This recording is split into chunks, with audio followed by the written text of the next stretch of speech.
When it comes to Social Security, are you with Governor Romney or Governor Perry? Well, the question is, who's with me? Because I've been out here talking about, you want to talk about courage to tell the truth, Governor? I was out in 1994 running against a Democratic incumbent in a campaign managed by James Carville. And I went out and talked about Social Security reform. Why? Because I knew this day was coming. And I had the courage to go out and say Social Security is in trouble. And I told a group of young people at LaSalle University that we needed to do something like raising the retirement age. They ran that on TV for 3 weeks prior to the election in the second oldest per capita state in the country. And I still won the election. Why? Because the people of Pennsylvania wanted someone who had the courage to tell them the truth. And I had the courage to tell them the truth. And what I've done since I was in the United States Senate is every year I proposed, I went in fact with Bill Clinton in 1997 on the first bipartisan Social Security town hall meeting, and I was the spokesperson. A Republican conservative from a blue state out there leading the charge on Social Security. You folks want someone with courage? I've got a track record of courage and a track record of concrete proposals on how to fix this, among some of the things that have been discussed here tonight. Senator, thank you. Senator Santorum, staying on the issue of spending, budget deficits, you voted for the prescription drug benefits for seniors when you were in the United States Senate, costing about $1 trillion. If you had to do it over again, you wouldn't vote for that. But if you were president of the United States, would you repeal prescription drug benefits for seniors under Medicare? I think we have to keep a prescription drug component, but we have to pay for it. In other words, we have to have a program that is funded. Now, the reason that program has actually worked well is it's come in 40% under budget, because it's a program that uses private sector insurance, not government-run, one-size-fits-all health care. If we do that for the rest of Medicare, which is what the Ryan proposal suggests, and something that I proposed, again, years ago, had the courage to go out and lead on this issue, then we would be able to have a prescription drug program, and we'd be able to have Medicare that you choose. The idea that unless we have a government-run, one-size-fits-all Medicare program, that's throwing grandma off a cliff, is people who think in Washington, this president, who believes that they know better than you how to run your life and how to purchase your health care. I trust you. I trust the American people. That is the greatness of our country. What is your position on the Federal Reserve? Should it indeed be audited and be held accountable by the American people? Senator Santorum. I agree with an audit of the Federal Reserve. I believe that what we should do with the Fed is to make it a single charter instead of a dual charter. I think the second charter that was instituted that had it be responsible for increasing employment and dealing with that leads to a fundamental distrust among the American people that they are taking their eye off the ball, which is sound money. They should be a sound money Federal Reserve. That should be their single charter, and that is it.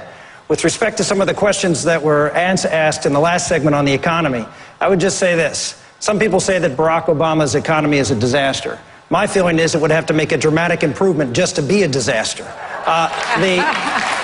What we need to do is have a pro-growth plan that can pass the Congress with Democratic support, and as Newt mentioned, be able to rally the American people. What the American people want is a policy that's going to get people the opportunity to rise in society, to fill that great middle of America. And that is manufacturing jobs. That's why my plan takes the corporate tax, which is 35%, cuts it to zero, and says if you manufacture in America, you aren't going to pay any taxes. We want you to come back here. We want you to have Made in America stamped on your plate.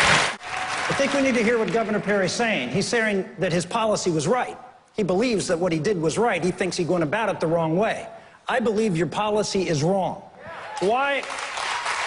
Ladies and gentlemen, why do we inoculate people with vaccines at public schools?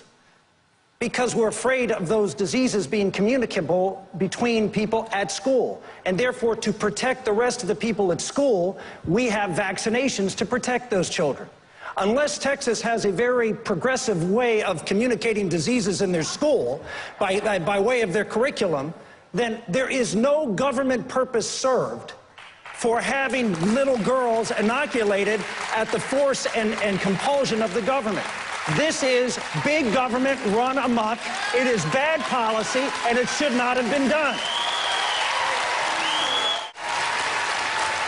I'm going to move on, Governor Perry, unless you want to say anything else. Look, I think we've made decisions in Texas. We put a $3 billion effort in to find the cure for cancer. There are a lot of different cancers out there.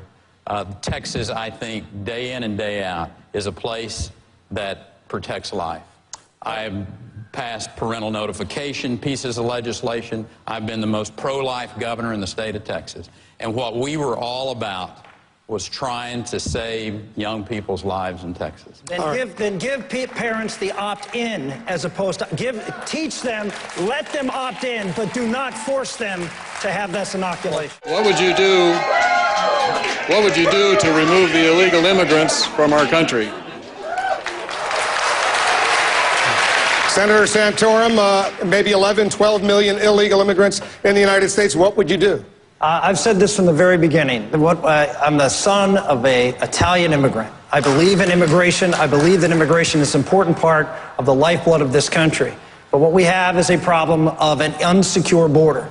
Unlike Governor Perry, I believe we need to build more fence. I believe that we need to secure the border using technology and more personnel. And until we build that border, we should neither have stormtroopers come in and throw people out of the country, nor should we provide amnesty. What we should do is enforce the laws in this country with respect to employers, and we should secure the border. And then after the border is secured, then we can deal with the problem that are in this country. But I think it's very important that we understand and we explain to folks that immigration is an important lifeblood of this country, something that I strongly support, and something that we have to do legally if we're going to have respect for the law. What are the candidates doing to attract the Latino voters? Go ahead, Senator Santorum. Well, I mean, what Governor Perry's done is he provided in-state tuition for illegal immigrants. Maybe that was an attempt to attract the the Latino voters. But you attract Latino voters by talking about the importance of immigration in this country. You talk about the importance of, as Newt has talked about for many years, having English as the official language of this country. And I say that as again, my father and grandfather came to this country not speaking a word of English, but it was the greatest gift to my father to have to learn English so he could assimilate into our society. We are a melting pot, not a salad bowl, and we need to continue that tradition. On your website on 9/11, you had a blog post that basically blamed the United States for 9/11. On your website yesterday, you said that it was our actions that brought about the actions of 9/11. Now, Congressman Paul, that is irresponsible. A president of the United States someone who's running for the president of the United States in the Republican Party should not be parroting what Osama bin Laden said on 9/11. We are not being attacked, and we were not attacked because of our actions. We were attacked, as Newt talked about, because we have a civilization that is antithetical to the civilization of the jihadists. And they want to kill us because of who we are and what we stand for. And we stand for American exceptionalism. We stand for freedom and opportunity for everybody around the world. And I am not ashamed to do that. 30 seconds, Mr. Paul. As long as this country follows that idea, we're going to be under a lot of danger. This whole idea that the whole Muslim world is responsible for this and they're attacking us because we're free and prosperous, that is just not true. Osama bin Laden and Al-Qaeda have been explicit. They have been explicit, and they wrote and said that we attacked America because you had bases on our Holy Land in Saudi Arabia. You do not give Palestinians a fair treatment, and you have been bombing. I didn't say that. I'm trying to get you to understand what the motive was behind the bombing. At the same time, we had been bombing and killing hundreds of thousands of Iraqis for 10 years. Would you be annoyed? If you're not annoyed, then there's some problem.